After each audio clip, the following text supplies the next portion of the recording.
Hey friends, welcome to Biblical Parivartana once again. Welcome to Daily Devotions. దేవుని ప్రేమ ఇదిగో యెషయా 51వ అధ్యాయం జూన్ 19కి చెందినటువంటి వాక్య భాగం. ఇక్కడ టాపిక్ ఏంటి అని అంటే విశ్వాసులు, యేసుక్రీస్తుని నమ్ముకున్నటువంటి విశ్వాసులు వారి పుట్టు పూర్వోత్తరాలను జ్ఞాపకం చేసుకుంటే చాలా మేలు. నిరుత్సాహంలో ఉన్నటువంటి వారు ఆదరింపబడతారు, అంతేకాదు విశ్వాసంతో కొనసాగుతారు అనేటువంటి విషయం ఇక్కడ మనం చూడగలుగుతాం. ప్రార్థన చేసుకుందాం. May the words of my mouth and the meditation of our hearts be acceptable in thy sight, our rock and redeemer. Amen. యెషయా 51 మొదటి 11 వచనాలు చదువుకుంటే మనం దీన్ని గ్రహించవచ్చు. అంతకుముందు ఒక కొన్ని వచనాలు, కొన్ని సెంటెన్సెస్ చదువుతాను. యెషయా 50 చివరిలో పేర్కొనబడిన 2 ప్రత్యామ్నాయాలు మనం చెప్పుకున్నాం కదా. ఇక్కడ గీత గీసినట్టుగా, శాండ్లో గీత గీసినట్టుగా ఒక ప్రక్కన అవిశ్వాసులు, ఒక ప్రక్క విశ్వాసులు ఉంటారు. వీళ్ళు ఆశీర్వాదం పొందుతారు, వీళ్ళు నరకయాతన అనుభవిస్తారు అని దాని విషయం అన్నమాట. ఈ ప్రత్యామ్నాయంగా ఉండేటువంటి వాళ్ళు, ఇది కానీ అది కానీ, ఈ 2 ప్రత్యామ్నాయ మార్గాల వెలుగులో, ఆ వెలుగులో యెహోవాకు భయపడి ఆయన సేవకునికి విధేయత చూపించి ఆయన ఆశీర్వాదమును అనుభవించువారు కానీ ఒక ప్రక్క, మరొక ప్రక్క ఏంటంటే వారు అగ్నిని వారే ముట్టించుకొని నరకయాతనతో నాశనమయ్యేవాడు ఒక ప్రక్క. ఆ వెలుగులో నమ్మకమైన శేషులకు ఆదరణకరంగా ఉండే మాటలతో ఈ భాగం స్టార్ట్ అవుతుంది. యెహోవా దగ్గరకు తిరిగి వచ్చుటతో పాటు యెహోవా విమోచించిన వారు సంగీత నాదముతో సియోనుకు తిరిగి వస్తున్న గంభీరమైనటువంటి దర్శనంతో ఈ భాగం ముగిస్తుంది. వాళ్ళు దేవుని దగ్గరకు వస్తారు అనేటువంటి దాంతో స్టార్ట్ అయ్యి వాళ్ళు మరి సంతోషంగా, సునాదంగా ఆ దర్శనంతో ఈ భాగం ముగిస్తుంది. దేవుని ఎడల భయభక్తులు గలవారు వారి దేశంలో ఉన్నప్పుడు చేసిన తీర్థయాత్రలను గుర్తు చేసేవిగా ఈ మాటలు ఉంటున్నవి. ఇప్పుడు వాళ్ళు యెరూషలేములో ఉన్నప్పుడు, యోధాలో ఉన్నప్పుడు మరి డిఫరెంట్ ప్లేసెస్ నుండి ఏ విధంగా యెరూషలేముకి తీర్థయాత్ర చేసుకుని వస్తారో, గుంపులుగా వస్తారో, మరి పాటలు పాడుకుంటూ వస్తారు. కీర్తనలు 15 కీర్తనలు ఉన్నాయి కదా. 120వ కీర్తన నుండి మరి 134 కీర్తన వరకు ఆ 15 కీర్తనలు ఏ విధంగా అవి సాంగ్స్ ఆఫ్ అసెంట్స్ అంటారు. అంటే తీర్థయాత్ర జరిగేటప్పుడు పాడుకునేటువంటి ఆ పాటలు, ఆ విధంగా పాడుకుంటూ యెరూషలేముకి వచ్చి వాళ్ళు సంతోషిస్తారు, వాళ్ళు పండుగ చేసుకుంటారు. ఆ భాష తీరులో ఇప్పుడు వీళ్ళు ఇంకా వాళ్ళు అక్కడ పరిస్థితి అంతా వేరు. అప్పుడు వాళ్ళు చెరక ముందు వెళ్ళనటువంటి వాళ్ళు, చెరకు ముందున్నటువంటి పరిస్థితిని, ఆ యొక్క ఆ సునాదానాన్ని, ఆ యొక్క ఆ తీర్థయాత్రలను జ్ఞాపకం చేసుకునేటువంటి తీరులో ఇక్కడ వాళ్ళు ఆదరించబడతారు అని మనం గ్రహించాలి. గంభీరమైన దర్శనంతో ఈ భాగం ముగిస్తున్నది. దేవుని ఎడల భయభక్తి గల వారు వారి దేశంలో ఉన్నప్పుడు చేసిన తీర్థయాత్రలను గుర్తు చేసేవిగా ఈ మాటలు ఉంటున్నవి. అత్యుత్త అత్యుత్త అత్యున్నతమైన సందర్భాల్లో ఇవి ఆనందకరమైన వేడుక సమయములు. అత్యుత్తమ సందర్భాల్లో ఆనందకరమైన వేడుక సమయాల్లో పాటలతో నిండుకొని వ్యక్తిగతంగాను కుటుంబాలుగాను జ్ఞాపకం చేసుకునే సమయములుగాను దేవుని ప్రజలు సియోనుకు సజీవుడైన దేవుని దగ్గరకు ఆశపూర్వకంగా వస్తున్న సందర్భాలు ఈ తీర్థయాత్రలు. కానీ ప్రవక్త మనసులో ఉన్న తీర్థయాత్ర వెలుగు, ఆ వెలుగు వాటన్నిటినీ మరి అంతకు ముందున్నటువంటి తీర్థయాత్ర అన్నింటినీ ముసుగు వేసేటటువంటిగా, అంటే అంత వెలుగు ఈయన చెబుతున్నటువంటి తీర్థయాత్ర చాలా వెలుగైంది కాబట్టి అంతకు ముందున్నటువంటి ఆ తీర్థయాత్రలు ఆ యొక్క సంబరాలు కూడాను అవి ముసుగు కప్పినటువంటి రీతిగా ఉంటవి. ఎక్లిప్స్ అని అంటారు. ఎక్లిప్టిక్ అంటే సోలార్ ఎక్లిప్స్ మరలా చంద్రగ్రహణం, సూర్యగ్రహణం అంటాం కదా. ఏ విధంగా ఆ గ్రహణాలు జరుగుతాయో ఈ తీర్థయాత్ర యెషయా చెబుతున్నటువంటి తీర్థయాత్ర వెలుగు వాటిని కప్పేసేస్తుంది అన్నట్లుగా ఈయన వర్ణిస్తున్నాడు. గతంలోని తీర్థయాత్రలు సంవత్సరంలోని 3 పండుగ సందర్భాల్లో జరిగినవి. తీర్థయాత్ర భాష తీరును ఉపయోగించుకుంటున్నది ఈ యొక్క వర్ణన. కానీ అంత్యదినముల తీరును చూపిస్తున్నది. It is the glimpse of the end. యెహోవా విమోచించిన వారు సంగీత నాదంతో సియోనుకు తిరిగి వచ్చెదరు. నిత్య సంతోషము వారి తలల మీద ఉండును. వారు సంతోషానందము గలవారగుదురు. దుఃఖమును నిట్టూర్పును తొలగిపోవును. ఈ విధంగా మరి రెండవ అధ్యాయంలో మరి 11వ అధ్యాయంలో వ్యక్తపరచబడినటువంటి అంత్య నిరీక్షణ దగ్గరకు ఇక్కడ తిరిగి చేరుకుంటాం. ఇక్కడ ఎండ్ అని అన్నాం కదా, చివరి దినాలు అంటే మనం మళ్ళీ జ్ఞాపకం చేస్తుంటున్నాను. మొదటి రాకడ నుండి యేసుక్రీస్తు రెండవ రాకడ వరకు మధ్య ఉన్నటువంటి కాలాన్ని చివరి దినాలు అంటాం. పరలోకంలో అది క్లైమాక్టిక్ పాయింట్ అవుతుంది. ఎప్పుడైతే సువార్తని ప్రజలు వింటారో అది సంతోషం, ఆనందంలో అడుగు పెడతారు. ఆ సంతోష గీతాలతో మరి పండుగ చేసుకుంటూ ఆ రక్షకుడిని మరి జ్ఞాపకం చేసుకుంటూ ఆ రక్షణానందంలో ఎదుగుతారు. కాబట్టి ఆ చివరి దినాల్లో జరిగేటువంటి పరిస్థితి అని మనం గ్రహించుకోవాలి. ఇక్కడ పరలోకంలో అవును సంతోషం ఉంటుంది, కానీ మనం ఎప్పుడైతే రక్షణలో అడుగు పెడతామో ఆ పరిస్థితిలో అడుగు పెట్టినట్టుగానే మనం భావించాలి. ఆల్ రైట్, ఇప్పుడు చదువుకుందాం. ఇక్కడ ఉన్నటువంటి వాక్య భాగం 1 నుండి 11 వచనాలు చదువుకున్న తర్వాత ఇవి కూడా చదువుకుందాం. యెషయా 51. నీతిని అనుసరించుచు యెహోవాను వెతుకుచు ఉండువారులారా, నా మాట వినుడి. మీరు ఏ బండ నుండి చెక్కబడితిరో దాన్ని ఆలోచించుడి. మీరు ఏ గుంట నుండి త్రవ్వబడితిరో దాన్ని ఆలోచించుడి. దాని గురించి చెప్పుకుందాం తర్వాత. మీ తండ్రి అయిన అబ్రహాం సంగతి ఆలోచించుడి. మిమ్మును కనిన శారాను ఆలోచించుడి. అతడు ఒంటరి అయి ఉండగా నేను అతని పిలిచితిని, అతనిని ఆశీర్వదించి అతనిని పెక్కుమంది అగునట్లు చేసితిని.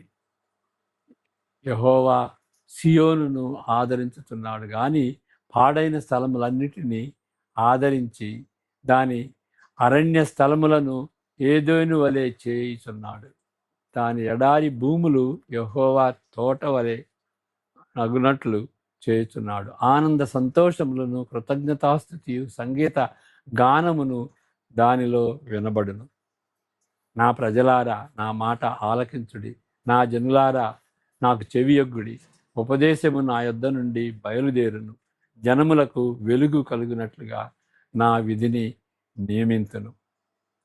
నేను ఏర్పరచు నా నీతి సమీపముగానున్నది, నేను కలుగజేయు రక్షణ బయలుదేరుతున్నది.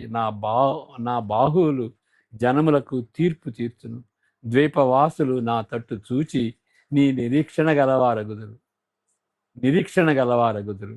వారు నా బాహువును ఆశ్రయింతురు. ఆకాశం వైపు కన్నులెత్తుడి, కింద భూమిని చూడడి. అంతరిక్షము పొగవలే అంతర్ధానమగును. భూమి వస్త్రం వలె, అది ఎండ్లో జరిగేటువంటిది. భూమి వస్త్రము వలె పాతగిలిపోవును. అందరి నివాసులు అటువలే చనిపోవుదురు. నా రక్షణ నిత్యముండును, నా నీతి కొట్టివేయబడదు. ఎండ్ గురించి చెప్పినట్టుగా మనం చూస్తాం. నీతి అనుసరించు వారలారా నా మాట వినుడి, నా బోధను హృదయముందుంచుకున్న జనులారా ఆలకించుడి. మనుషులు పెట్టు నిందకు భయపడకుడి, వారి దూషణ మాటలకు దిగులు పడకుడి. వస్త్రమును కొరికివేయునట్లు చిమ్మట వారిని కొరికివేయును. బొద్దిక గొర్రె బొచ్చును కొరికివేయునట్లు వారిని కొరికివేయును. అయితే నా నీతి నిత్యము నిలుచును, నా రక్షణ తరతరములుండదు. యెహోవా బాహువా లెమ్ము, బలము తొడుగు కొమ్ము. పూర్వకాలములలో పురాతన తరములలోను లేచినట్లు లెమ్ము. రాహాబును తుత్తునియలుగా నరికివేయు వాడవు నీవే కదా. మకరమును పొడిచిన వాడవు నీవే కదా. అగాధ జలములు గల సముద్రమును ఇంకిపోజేసిన వాడవు నీవే కదా. విమోచింపబడిన వారు దాటిపోవునట్లు సముద్ర గాధ స్థలములను త్రోవగా చేసిన వాడవు నీవే కదా. యెహోవా విమోచించిన వారు సంగీత నాదముతో సియోనునకు తిరిగి వచ్చెదరు. నిత్య సంతోషము వారి తలల మీద ఉండును. వారు సంతోషానందము గలవారగుదురు.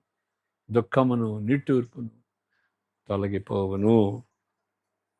ఓకే, అది ఆ విధంగా తీర్థయాత్రకు వెళ్ళినటువంటి రీతిగా ఆ భాష తీరులో ఇక్కడ డిస్క్రైబ్ చేయబడింది. మరి 2వ అధ్యాయం మొదటి 5 వచనాలు కూడా చదువుకుందాం. ఇది చదువుకోవడానికి టైం ఉండదు, మరి కనీసం ఇదన్నా చదువుకుందాం. 2వ అధ్యాయంలోనే ఆ నిరీక్షణ ఎండ్ గురించి చెప్పబడింది. ఆయన మధ్యవర్తి అయి అన్యజనులకు న్యాయము తీర్చును, అనేక జనములకు తీర్పు తీర్చును. వారు తమ తమ ఖడ్గములను నాగటి నక్కులుగాను తమ ఈటలను మత్సు కత్తులుగాను సాగగొట్టుదురు. జనము మీదికి జనము ఖడ్గమెత్తకనుండును. యుద్ధము చేయ నేర్చుకొనుట ఇక మానివేయరు. అంటే యుద్ధాలు ఉండవు. అది ఎప్పుడు జరుగుతాయి? ఎండలోనే జరుగుతాయి, చివరిలోనే అంతిమ కాలంలోనే జరుగుతాయి. యాకోబు వంశస్థులారా రండి, మనము యెహోవా వెలుగులో నడుచుకుందాము అని ఆ విధంగా ఎండ్ గురించి చెప్తాడు. కాబట్టి ఇక్కడ 51వ అధ్యాయంలో వర్ణించబడినటువంటి రీతిగా ఇక్కడ 2వ అధ్యాయంలోనే 11వ అధ్యాయంలోనే చూపించబడింది.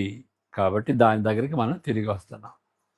కానీ నిజానికి ఇంకా ప్రజలు అక్కడికి ఇంకా చేరుకొనలేదు, తిరిగి రాలేదు. ఇంకా అంటే ఆ ఎండ్లోకి రాలేదు.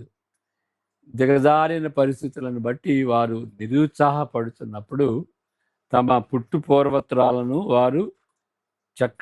వారు ఆ, వారు చెక్కబడిన రాతిని జ్ఞాపకం చేసుకోవాలి. ఎక్కడి నుండి వచ్చారు వాళ్ళు, వాళ్ళ పుట్టు పూర్వోత్తరాలు ఏంటి అని గ్రహించుకోవాలి. ఎవరు? విశ్వాసులు. నిరుత్సాహపడుతున్నటువంటి పరిస్థితిలో ఉన్నప్పుడు, అబ్రహాము ఒంటరిగానున్నప్పుడు దేవుడు అతనిని ఆశీర్వదించి అతనిని పెక్కుమంది ఎగునట్లు చేశాను. అది జ్ఞాపకం చేసుకోవాలి. వాడు పుట్టు పూర్వోత్తరాలు ఏంటి, ఎక్కడ స్టార్ట్ అయినాయి అంటే అబ్రహాంతో స్టార్ట్ అయినాయి. అబ్రహాం ఒంటరిగా ఉన్నాడు. వాడిని ఆయన్ని వెళ్ళమని చెప్పాడు. నేను నేను చూయించేటువంటి దేశానికి వెళ్ళు అని.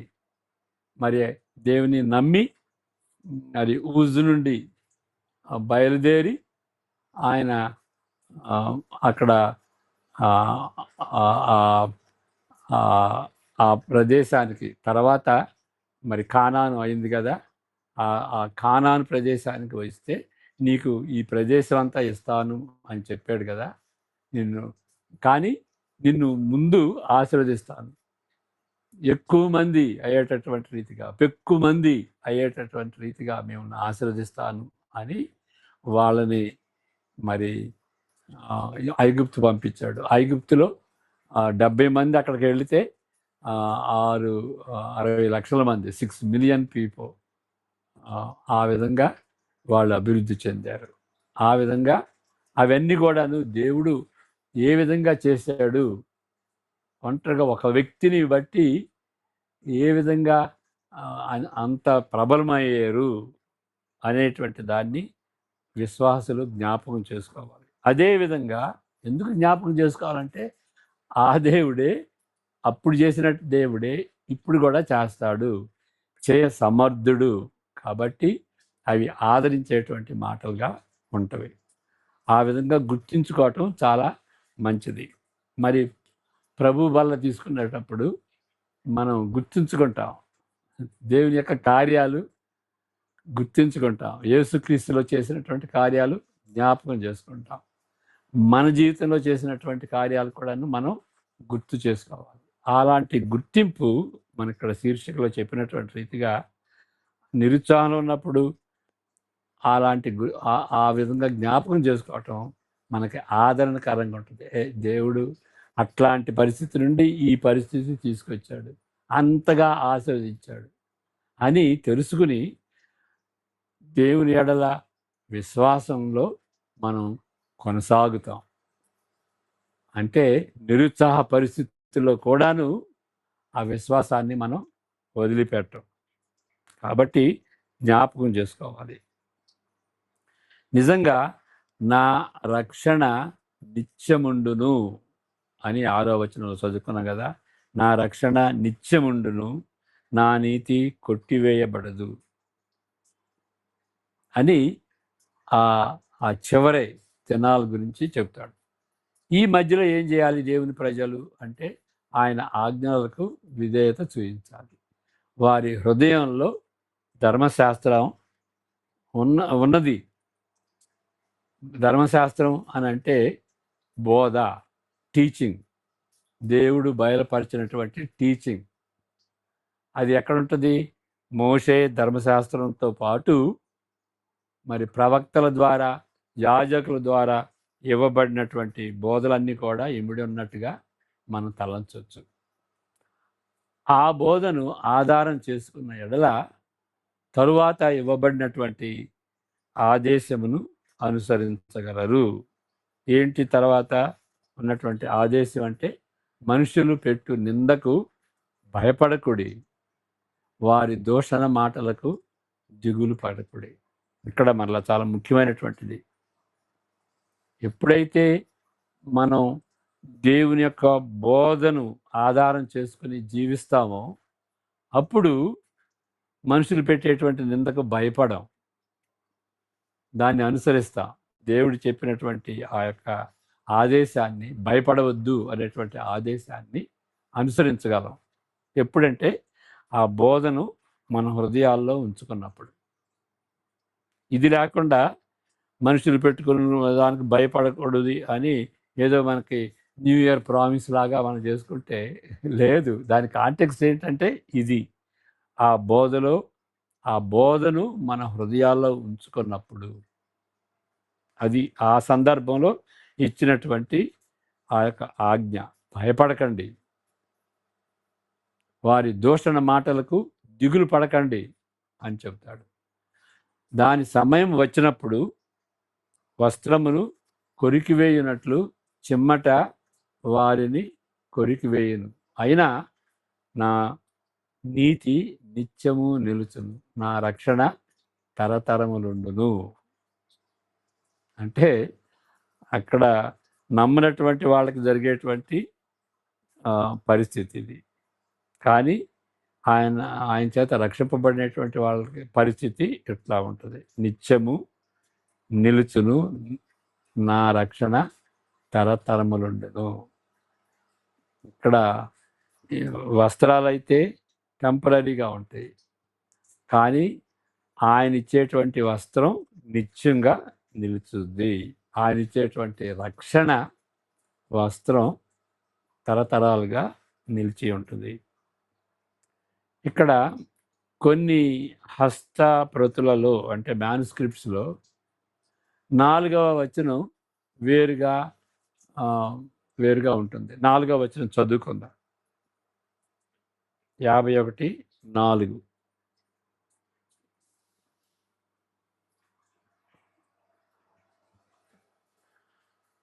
ఆయన 2:4 కాదు, 51:4. నా ప్రజలారా నా మాట ఆలకించుడి, నా జనులారా నాకు చెవియొగ్గి వినుడి. ఉపదేశము నా యొద్ద నుండి బయలుదేరును, జనములకు వెలుగు కలుగునట్లుగా నా విధిని నియమించును. ఇక్కడ నా ప్రజలారా, నా జనులారా అనేటువంటి దానిలో కొన్ని మ్యానుస్క్రిప్ట్స్లో ఏముంటుంది అని అంటే, నా ప్రజలు, నా దేశం, లేకపోతే నా జనులారా, ఆ మాటలకి బదులుగా అనేక ప్రజలు, దేశములు అంటే నేషన్స్, అనేక ప్రజలు అంటే పీపుల్స్, ఇంగ్లీష్లో పీపుల్స్ అంటే వేరే వేరే దేశాలకు చెందినటువంటి ప్రజలు అనేటువంటి తీరులో కొన్ని మ్యానుస్క్రిప్ట్స్లో ఉంటుంది 4వ వచనం.